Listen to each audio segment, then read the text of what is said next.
నేను మాట ఇస్తా ఉన్నా, ఇవాళ మన ప్రభుత్వం వస్తుంది, ఖచ్చితంగా వస్తుంది. ఎందుకంటే ప్రభుత్వంలో వచ్చేది మీ అమ్మ కాబట్టి అమ్మ జేబు చూడదు, కడుపు చూస్తుంది. అమ్మ జేబు చూడదు, కడుపు చూస్తుంది.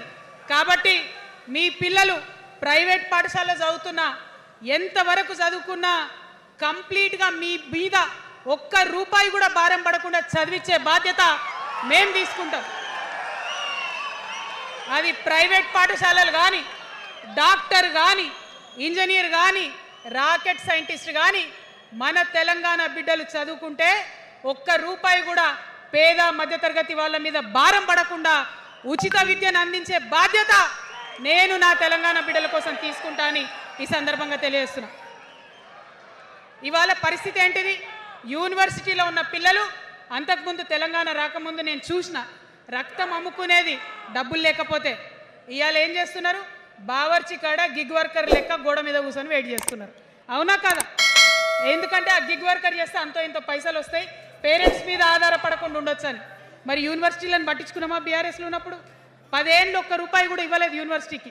ఆ యూనివర్సిటీ మిత్రులకు, పాఠశాలలో ఉన్నటువంటి వారందరికీ నేను ఒకటే ప్రపోజల్ చేస్తున్నా, మీరు ఎంత చదువుకుంటారో చదువుకోండి, ఒక్క రూపాయి కూడా మీ మీద భారం పడకుండా చదివించే బాధ్యత తెలంగాణ రాష్ట్ర సేన తీసుకుంటుంది.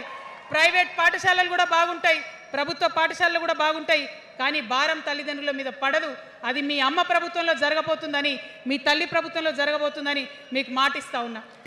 ఇంకో నేను అమ్మనైతా అంటుంది. ఈ అమ్మేమోగానే తాత్రం చేసింది. అమ్మా నీ మర్మన్న తల్లి వేశారు బంద్ చేయి తల్లి, మేము ఇక్కడ కోరుకుంది ఎడ్యుకేషన్, హెల్త్, మాకు కావలసినటువంటి హక్కులను కోరుతా ఉన్నాం. మాకు తెలియదా నీ డేరానికి ఎవరు ఉన్నారో? మాకు తెలియదా? నువ్వు ఎవరి కోసం దుకాణం తెరిచినావో తెలియదా? మాకు తెలియకుంటున్నావు.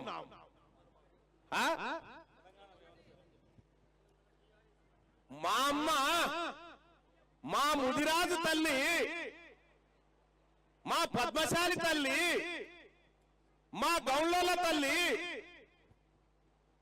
మా పెరికోళ్ళ తల్లి, మా కురుమల తల్లి, మా మున్నూరుకారు తల్లి, మా ముస్లిం తల్లి, మా పేద వర్గాల తల్లులు, మా కుమ్మరి, మంగలి, సాకలి అమ్మా, మా మంగళోళ్ళ తల్లి ఏ డాక్టర్ లేకుండా కాన్పు చేసింది మీ ముఖానికి. నువ్వు అమ్మవేందమ్మా? నువ్వు అమ్మవేందమ్మా? మాకు ఇవి అమ్మనా? నేను అమ్మనైతా అంటుడు. మా అమ్మ సారదండ చేయలేదయ్యా, మా అమ్మ సారదండలు చేయలే. మా అమ్మ కష్టపడ్డది, మా అమ్మ కూల్యాలు చేసింది. నీ లెక్క దిగుమతి అయ్యి ఇలా ఈమె చేసినాకనే బతుకమ్మనట, ఈమె ఆడినాకనే బతుకమ్మ ఎరకనట మనకు. అది వరకు ఎవడు బతుకమ్మ ఆడలేమంటానా? ఇలా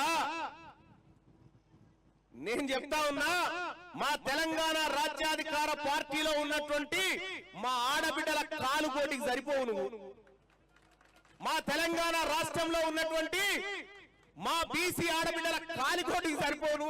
నేను అమ్మనైతా అని చెప్తా అంటున్నా. అమ్మా, నేను ఈ వేదిక మీద నేను చెప్తా ఉన్నా, రెండోసారి మంత్రివర్గ విస్తరణ అయినప్పుడు వాకటి శ్రీహరి గారు, అడ్లూరి లక్ష్మణ్ గారు, వివేక్ గారు, ఈ ముగ్గురు ప్రమాణ స్వీకారం చేశారు. నీ 4వ పేరు ఉండేనా లేదా? నీ పిల్లల మీద ఒట్టే చెప్పు. ఆ రోజు నువ్వు ప్రమాణ స్వీకారం చేసేది ఉండేనా లేదా? చివరి క్షణంలో రాహుల్ గాంధీ ఎంటర్ అయిన పేరు తీసేపిస్తే ఏం జరిగింది తల్లి? నువ్వు ఇవాళ మంత్రికి ఉండేదానివి కదా, ఆయన రాహుల్ గాంధీ ఎంటర్ కాకపోతే మీ నాయన నిన్ను ఎందుకు ఎలగొట్టాడు తల్లి?